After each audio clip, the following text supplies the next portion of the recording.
اور وہی ہے جو اپنے بندوں سے توبہ قبول فرماتا ہے اور گناہوں سے درگزر فرماتا ہے اور جانتا ہے جو کچھ تم کرتے ہو۔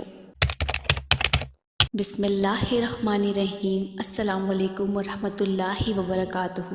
حضرت عبداللہ بن مسعود رضی اللہ تعالیٰ عنہ سے روایت ہے کہ میرے نبی پاک صلی اللہ تعالیٰ علیہ وآلہ وسلم نے ارشاد فرمایا، گناہ سے توبہ کرنے والا ایسا ہے جیسے وہ شخص جس کا کوئی گناہ ہی نہ ہو۔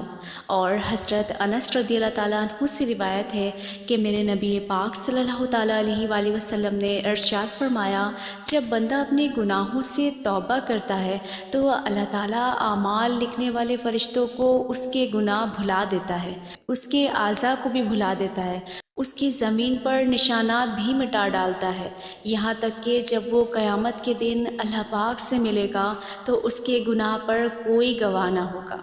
ناظرین کرام، یاد رہے کہ حقیقی اور سچی توبہ یہ ہے کہ بندہ اللہ پاک کی بارگاہ میں اپنے گناہوں کا اقرار کرے، اس پر ندامت و شرمندگی کا اظہار کرے اور آئندہ اس گناہ کو نہ کرنے کا پختہ ارادہ کرتے ہوئے اللہ تعالیٰ سے اپنے گناہوں کی معافی طلب کرے۔ ایسی توبہ ہی اللہ پاک کی بارگاہ میں مقبول اور پسندیدہ ہے، اور ایسی توبہ ہی حقیقی طور پر فائدہ مند اور گناہوں کو مٹانے والی ہے۔ چنانچہ ایک مقام پر اللہ تعالیٰ فرماتے ہیں، اے ایمان والو، اللہ کی طرف ایسی توبہ کرو جس کے بعد گناہ کی طرف لوٹنا نہ ہو۔ قریب ہے کہ تمہارا رب تمہاری برائیاں تم سے مٹا دے گا اور تمہیں ان باغوں میں لے جائے گا جس کے نیچے نہریں رواں ہیں۔ اور ارشاد فرماتا ہے، وہ توبہ جس کا قبول کرنا اللہ نے اپنے فضل سے لازم کر لیا، وہ انہی کے لیے ہے جو نادانی سے برائی کر بیٹھے، پھر تھوڑی دیر میں توبہ کر لیں۔ ایسوں پر اللہ اپنی رحمت سے رجوع کرتا ہے اور اللہ علم و حکمت والا ہے۔ اور ان لوگوں کی توبہ نہیں جو گناہوں میں لگے رہتے ہیں، یہاں تک کہ جب ان میں سے کسی کو موت آئے تو کہنے لگے، اب میں نے توبہ کی۔ اور نہ ان لوگوں کی کوئی توبہ ہے جو کفر کی حالت میں مرے، ان کے لیے ہم نے دردناک عذاب تیار کر رکھا ہے۔